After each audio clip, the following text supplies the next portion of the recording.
বিসমিল্লাহির রহমানির রহিম। প্রিয় আম চাষী ভাইয়েরা, আসসালামু আলাইকুম। আমি কৃষিবিদ রাজা মাসুম একটি গুরুত্বপূর্ণ বিষয় নিয়ে আপনাদের সাথে কথা বলবো। এই সময়টা আম চাষী ভাই যারা আছেন, যারা আমের বাগান আছে, বাণিজ্যিকভাবে আম চাষের সাথে জড়িত, বা যাদের বাগান আছে নিজস্ব, ঠিক আছে, এই আম চাষী ভাইদের জন্য খুবই গুরুত্বপূর্ণ এই সময়টা। যাদের মুকুল থেকে আম, মটর দানা আকৃতি বা মার্বেল আকৃতি আম হয়েছে, অনেক ক্ষেত্রেই দেখা যাচ্ছে। তো এই মুকুল থেকে মকরদানার মতো আম হয়েছে বা গুটি আম হয়েছে, গুটি হয়েছে, এই গুটি ঝরে পড়ে যাচ্ছে অনেকেরই। এই সমস্যাটা কিন্তু এখন দেখা যাচ্ছে। এই গুটি ঝরা রোধে করণীয় কি আমাদের?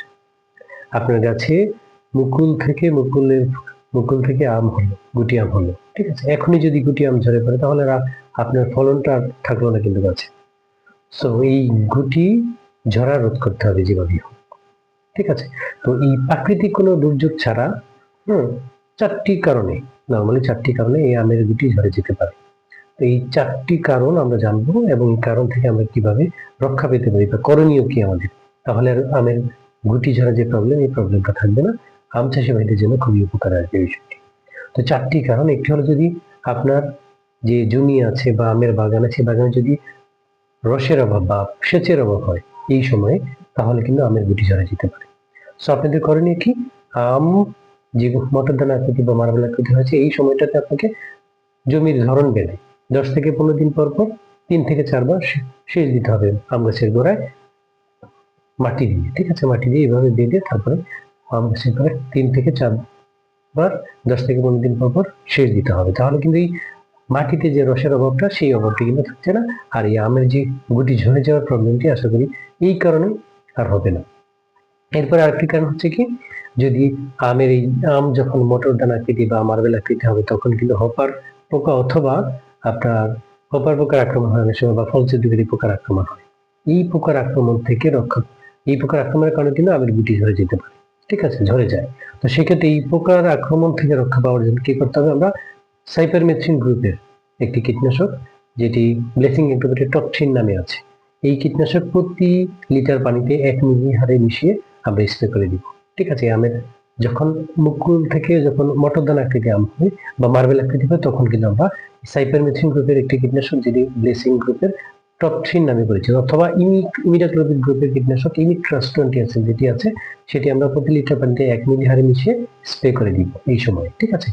তাহলে কিন্তু আপনার যে হোপার পোকা বা আমের ফল ছিদ্রকারী পোকার আক্রমণ থেকে রক্ষা পাওয়া যাবে, ঠিক আছে।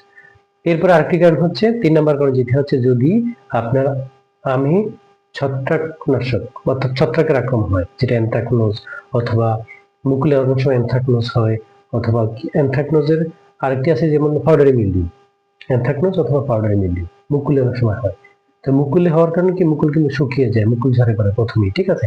এরপরে আবার যখন মুকুল থেকে আম মটর দানা আকৃতি বা মার্বেল আকৃতি, তখনই কিন্তু ওই মটর দানা আকৃতি আমে বা গুটি আমে এই অ্যানথ্রাকনোজ অথবা আপনার পাউডারি মিলডিউ আক্রমণ হতে পারে, ছত্রাকের আক্রমণ হতে পারে। এই এই সময়টাতে আপনাকে কি করতে হবে? একটি ছত্রাকনাশক স্প্রে করতে হবে।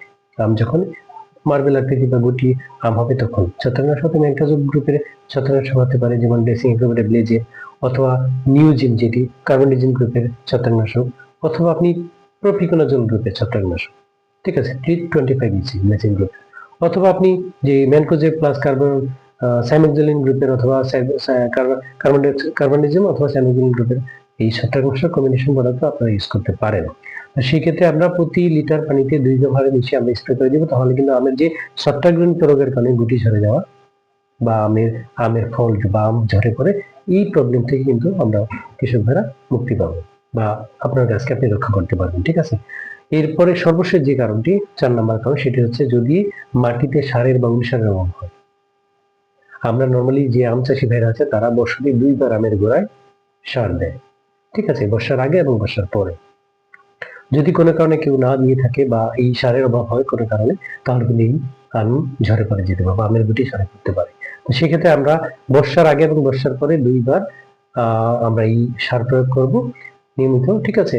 এই 2 বার দুইটা নিয়ম মেনে, অথবা কি করতে পারে, আমরা এই সময়টা, যেহেতু ওই সময়টা চলে গেছে, এখন যদি আপনার এই ঝরে যাওয়া রোধ করতে হয় তাহলে আমরা বোরনের অভাবে, অনেক সময় বোরন সলিউবল বোরন বা বোরনের অভাবে আম ফাটতে পারে বা ঝরে পড়তে পারে। তো সেক্ষেত্রে আমরা ব্লেসিং এগ্রোভেটে যে সলিউবল বোরন আছে গ্রোথ 76, এটি প্রতি লিটার পানিতে 1.5 থেকে 2 গ্রাম হারে মিশিয়ে আমরা স্প্রে করে দিব, অথবা স্প্রে করে দিব, তাহলে কিন্তু এই প্রবলেমটা থাকে। এছাড়া আবার আরেকটি আছে যেমন পিজিআর এর ক্ষেত্রে পিজিআর স্প্রে করলেও কিন্তু আপনারা যে আমের ফুল ঝরে বা ফল ঝরে পড়ে, এই প্রবলেম থেকেও কিন্তু রক্ষা পাওয়া যায়। ঠিক আছে, সেক্ষেত্রে হাইগ্রো নামে একটি পিজিআর আছে, যেটি ব্লেসিং এগ্রো এগ্রো ইন্ডাস্ট্রিজ লিমিটেডের হাইগ্রো যেটা 4CP বা পিজিআর হিসেবে আমরা ইউজ করি।